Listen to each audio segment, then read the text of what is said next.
అరుంధతి నగర్ కాలనీలో ఇళ్లకు కూలగొట్టి మార్కింగ్ పెట్టారని బాధితులు ఉదయం షామీర్పేట నివాసానికి వచ్చి చెప్పిన వెంటనే కాలనీకి వెళ్లి పరిశీలించారు మల్కాజ్గిరి పార్లమెంట్ సభ్యులు ఈటెల రాజేందర్. ఈ సందర్భంగా ఈటెల రాజేందర్ మాట్లాడుతూ దేశంలో వివిధ ప్రాంతాల నుంచి పొట్ట చేత పట్టుకుని కన్నవారిని వదిలిపెట్టి బతుకు తెరువు కోసం వచ్చి నివసించే ప్రాంతం జవహర్ నగర్, బాలాజీ నగర్. నిత్యం కూలి చేసి బతుకుతూ 5,000కో 10,000 జమ చేసుకుని జీవో నెంబర్ 58, 59 కింద భూములు కొనుక్కుని ఇల్లు కట్టుకున్నారు. హుడా అధికారులు వచ్చి మా బౌండరీలో వచ్చాయని బెదిరిస్తున్నారు. రెవెన్యూ అధికారులకు హద్దే లేకుండా పోయింది. ఈ ప్రాంతం కీసరా, కాప్రా మండలాల కిందకు వస్తుంది. పాత ఇళ్లు కూల్చి కొత్తది కట్టుకుందామన్నా, ఖాళీ జాగాలో ఇల్లు కట్టుకోవాలన్నా 50,000 నుంచి 2 లక్షల రూపాయల వరకు ఇక్కడున్న బ్రోకర్లకు ఇస్తే తప్ప కట్టుకోనివ్వడం లేదు. ఒకవేళ ఆ డబ్బులు ఇవ్వకపోతే వారి ఇల్లు కూలగొట్టే పద్ధతి ఉంది. హుడా వాళ్ళు వచ్చి ఈ ప్రాంతం మాదే అని మార్కింగ్ చేసి వెళ్తున్నారు.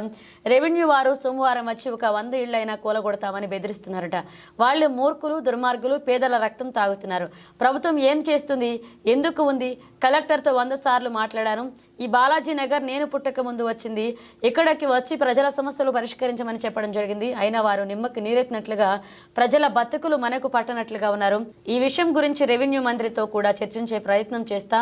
ప్రభుత్వం పిచ్చి పని చేస్తే పేదల జోలికి వచ్చి ఇల్లు కూలగొడితే బీ కేర్ఫుల్ అని హెచ్చరిస్తున్నాను.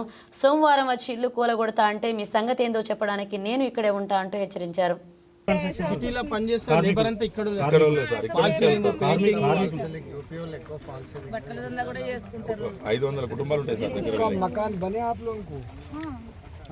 हाँ, कोई किराए से है, कोई अपना बना लिया है, ऐसे ही सबका चल रहा है। यूपी से कौन सा प्लेस से है? कोई काशी से, काशी। काशी से है, कुछ गोरखपुर से है,